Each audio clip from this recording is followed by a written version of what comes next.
Hello mga parts, another laptop, another day. May share lang ako sa inyo mga parts. Meron tayo dito MacBook A1466. Gamit siya ng anak ko. Yan. Yan, may password siya. Meaning, nakalimutan ng anak ko yung password. Ngayon, iba-bypass natin. Okay? Paano ba siya mga parts? Ito lang kasimple mga parts ang gagawin natin. Off lang natin yung MacBook.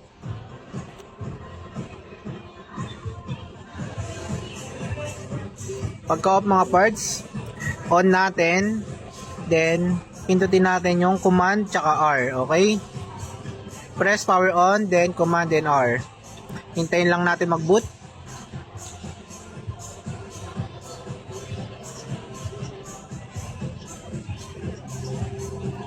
Huwag lang mainip mga parts. Medyo matagal lang.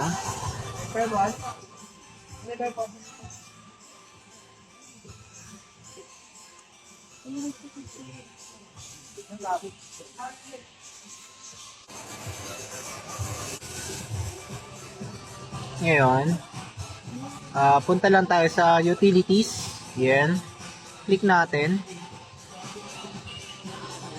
Ayan. Then, terminal. Okay. Pag lumabas yung terminal, type natin reset password. Reset password. Password.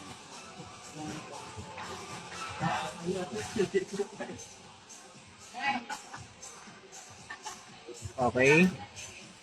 Ngayon. Okay. Hanapin nyo lang kung nasaan yung OS. Dito sa MacBook na to, nandito yung OS, untitled. Ngayon, click natin. Okay. Then, next. Yun. Ngayon, itatype na natin yung bagong password na gusto nating ilagay. Okay? Lagay natin 11223344. Okay?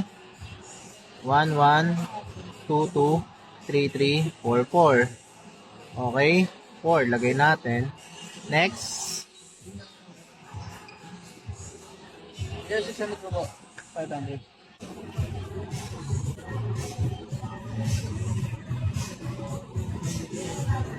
Ayan, na-reset na daw. Okay. Exit na tayo. Then, try natin i-enter yung password na ginawa natin. Okay, restart.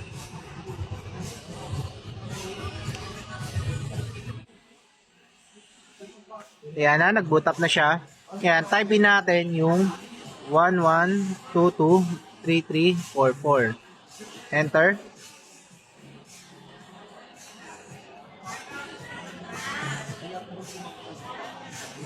Yan mga parts, napalitan na yung password. Ganun lang kasimple, mag-bypass or mag-change ng password pag hindi nyo alam.